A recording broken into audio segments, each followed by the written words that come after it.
ওইটা চাঁদনি ম্যাডাম না? হ্যাঁ তাই তো। ম্যাডাম আপনার আমি বড় ফ্যান, প্লিজ একটা সেলফি। ম্যাডাম চলে যাচ্ছেন যে, প্লিজ একটা সেলফি। তুই আমার গায়ে হাত দিলি কেন? এই ওঠ, কাল কি করছিস তুই? এই দেখ সবাই আনফলো করে দিচ্ছে, ফেসবুক থেকে মনিটাইজেশন অফ হয়ে গেছে। এবার আমাদের ইনকাম হবে কি করে? তো আমি কি করব?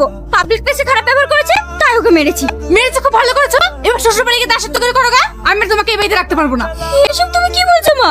আজ আমার ইনকাম বন্ধ হয়ে গেছে বলে তুমি আমাকে বাড়ি থেকে বের করে দিছো। তুই তো সবই জানিস, তোর বাপ ইনকাম করতে পারতো না বলে তাকে আমি ডিভোর্স দিয়ে দিয়েছি। আর তুই কি করে ভাবলি তুই ইনকাম করবি না, তোকে বসে বসে খাওয়াবো? মা তুমি এত বড় কথাটা বলতে পারলে? আমি তোমার জন্য কি করিনি? তুমি যখন যেটা বলেছো আমি তখন সেটা করেছি, শুধুমাত্র তোমার জন্য আমি আমার স্বামী সন্তানকে ছেড়ে এসেছি। হরাজ তুমি আমার সাথে এরকম ব্যবহার করছো?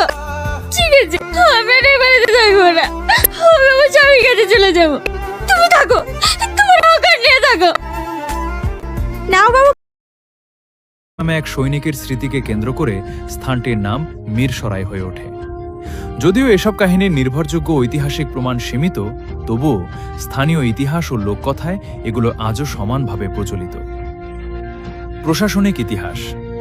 ব্রিটিশ আমলে মিরসরাই থানা প্রতিষ্ঠিত হয় এবং 1983 সালে এটি উপজেলায় উন্নীত হয়। বর্তমানে মিরসরাই উপজেলায় রয়েছে 2টি পৌরসভা, 16টি ইউনিয়ন, 109টি মৌজা ও 218টি গ্রাম। উপজেলার মোট আয়তন প্রায় 482.88 বর্গ কিলোমিটার।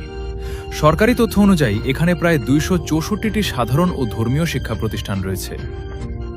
প্রাকৃতিক সৌন্দর্যের এক স্বর্গরাজ্য। মিরসরাইয়ের নাম শুনলেই প্রথমে মনে আসে পাহাড় আর ঝর্ণার কথা। মহামায়া লেক বাংলাদেশের দ্বিতীয় বৃহত্তম কৃত্রিম লেকগুলোর একটি। পাহাড় ঘেরা এই লেক নৌভ্রমণ, কায়াকিং ও ক্যাম্পিংয়ের জন্য অত্যন্ত জনপ্রিয়। খৈয়াছড়া ঝর্ণা।